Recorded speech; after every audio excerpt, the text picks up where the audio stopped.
معرکہ حق میں عبرتناک شکست کے بعد بھارت پراکسی جنگ میں شدت لا رہا ہے۔ فتنۃ الخوارج اور فتنۃ الہندوستان پاکستان کے خلاف بھارتی ہائیبرڈ جنگ کے پیادے۔ بھارتی پراکسیوں کو بھی معرکہ حق کی طرح ذلت کا سامنا کرنا پڑے گا۔ امن کے لیے پرعزم لیکن ہر خطرے کا بھرپور جواب دینے کے لیے تیار ہیں۔ فیلڈ مارشل سید عاصم منیر کا دو ٹوک پیغام۔ قومی بلوچستان ورکشاپ کے شرکاء سے ملاقات میں گفتگو کرتے ہوئے کہا، دہشت گردوں کی بھارتی سرپرستی بلوچ عوام کی گہری حب الوطنی کو نشانہ بنانے کی ناکام کوشش ہے۔ دہشت گرد کسی مذہب، قوم یا فرقے کے نمائندہ نہیں۔ دہشت گردی کے خلاف قومی سطح پر یکجہتی ناگزیر ہے۔ سپہ سالار نے بلوچستان میں ترقیاتی منصوبوں کو قومی ترقی کا ضامن قرار دیا۔ ادارہ جاتی ہم آہنگی اور قومی سطح پر مربوط حکمت عملی بنانے پر زور۔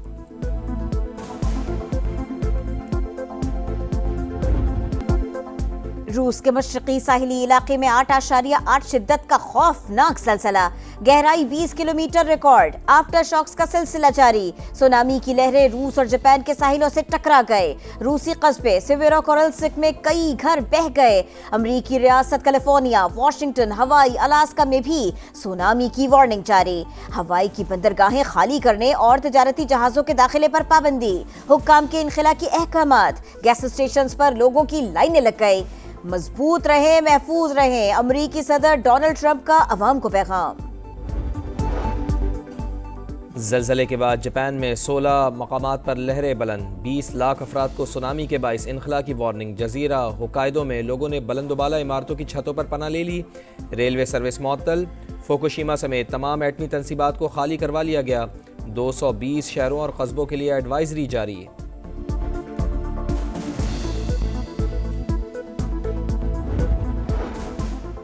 نئے مالی سال کی پہلی مانیٹری پالیسی کا اعلان آج ہوگا۔ اسٹیٹ بینک نے شرح سود 11% مقرر کر رکھی ہے۔ معاشی ماہرین شرح سود میں مزید کمی کے لیے پرامید۔ تاجروں اور صنعت کاروں کا شرح سود 6% پر لانے کا مطالبہ۔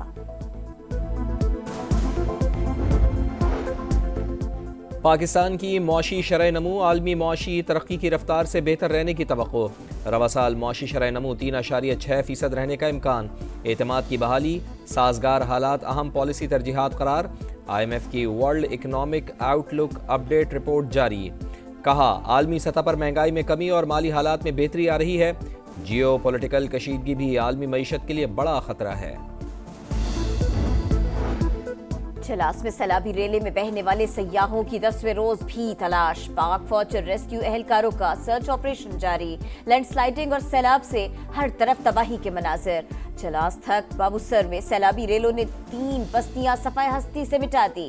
فصلیں تباہ، مویشی بہہ گئے، پینے کا پانی نایاب، صورتحال انتہائی خراب۔ علاقہ مکین امداد کے منتظر، حکومت سے نوٹس لینے کا مطالبہ۔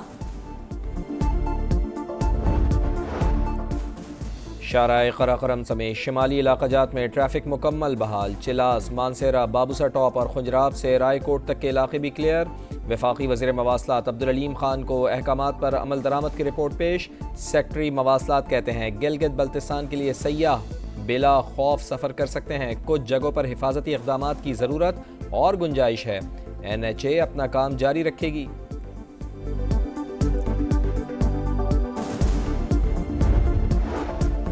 ایک اور کشتی حادثہ، لیبیا میں تارکین وطن کی کشتی الٹ گئی۔ 18 افراد ہلاک، 50 لاپتہ۔ امدادی ٹیموں نے 10 افراد کو ریسکیو کر لیا۔ لاپتہ ہونے والوں میں پاکستان، مصر اور سوڈان کے شہری شامل۔ ترجمان دفتر خارجہ کا کہنا ہے کشتی میں کسی پاکستانی کی موجودگی سے متعلق معلومات لی جا رہی ہیں۔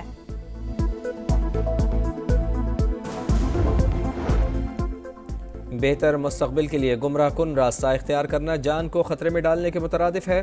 حکومت بیرون ملک روزگار کے مواقع اور ان کے قانونی حصول کی آگاہی پھیلانے سے غافل نہیں۔ وزیر اعظم کا انسانی اسمگلنگ کے خلاف عالمی دن پر خصوصی پیغام۔ وزیر اعلیٰ پنجاب مریم نواز نے کہا، انسانی اسمگلنگ غلامی کی ہی ایک جدید شکل۔ پنجاب حکومت غیر قانونی انسانی اسمگلنگ کے خاتمے کے لیے پرعزم ہے۔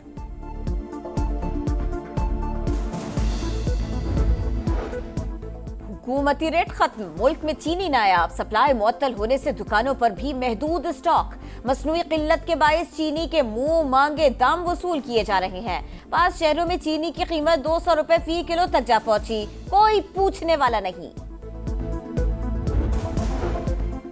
حکومت اور جماعت اسلامی قیادت میں دوسرے روز بھی مذاکرات۔ جماعت اسلامی حق دو بلوچستان مارچ اسلام آباد تک لے جانے پر بضد۔ منصورہ میں پولیس اور کارکنان آمنے سامنے، شرکاء کی گیٹ سے باہر نکلنے کی کوشش ہاتھا پائی۔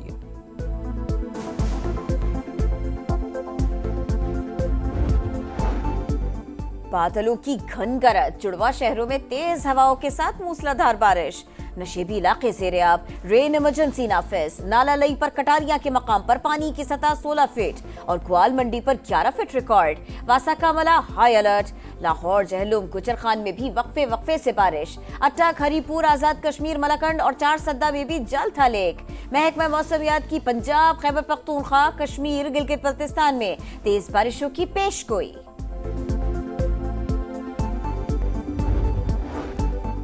مسئلہ کشمیر اقوام متحدہ کی ساکھ کا امتحان، سلامتی کونسل اپنی قراردادوں اور کشمیری عوام کی امنگوں کے مطابق تنازع حل کرائے، پاکستان کے مستقل مندوب عاصم افتخار کا خطاب، امن مشنز کی حمایت جاری رکھنے کا عزم۔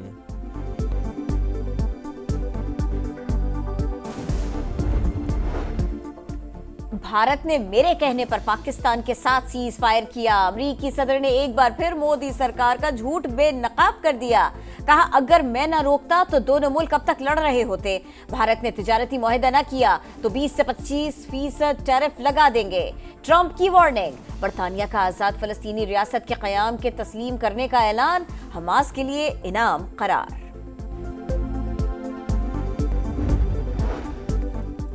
غزہ میں قیامت کے مناظر، جگہ جگہ بموں کی برسات، صبح سے اب تک 83 فلسطینی شہید، 12 بچے بھی شامل، قحط کی صورتحال برقرار، صرف 109 امدادی ٹرک غزہ میں داخل، برطانوی وزیر اعظم کا بھی فلسطین کو تسلیم کرنے کا اشارہ، غزہ کی صورتحال نہ بدلی تو ستمبر میں اعلان کریں گے، کیئر سٹارمر کی میڈیا سے گفتگو، روزانہ 500 ٹرکوں کو داخلے کی اجازت دینے کا مطالبہ۔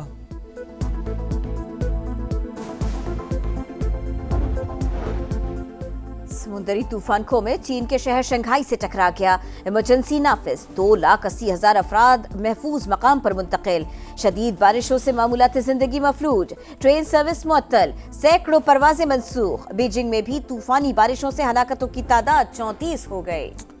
ویسٹ انڈیز کے خلاف سیریز کے لیے شاہینوں کی تیاریاں، لارڈ ہل میں دوسرے روز بھی بھرپور پریکٹس سیشن، بالنگ بیٹنگ کے ساتھ فیلڈنگ پر خصوصی فوکس، پہلا T20 یکم اگست کو صبح 5 بجے ہوگا۔ World champion ship of legend میں پاکستانی چیمپئنز آسٹریلیا کو ہرا کر سیمی فائنل میں پہنچ گئے، کل بھارت سے سیمی فائنل ہوگا، بھارتی کھلاڑی پھر بائیکاٹ کریں گے یا یو ٹرن لیں گے، سب منتظر۔ امریکہ کی کوریگاف نے ہم وطن پلیئر ڈینیل کولنز کو ہرا کر کینیڈین اوپن ٹینس ٹورنامنٹ کے تیسرے راؤنڈ میں پہنچ گئی، جاپانی ٹینس پلیئر نے اٹلی کی جیسمین پاولینی کو شکست دے دی۔ ویمنز یورو کپ کی چیمپئن جشن میں مگن، انگلینڈ کی وکٹری پریڈ، بکنگم پیلس کے باہر ہزاروں مداحوں نے ٹیم کا استقبال کیا، فضا میں سفید اور سرخ رنگ بکھر گئے۔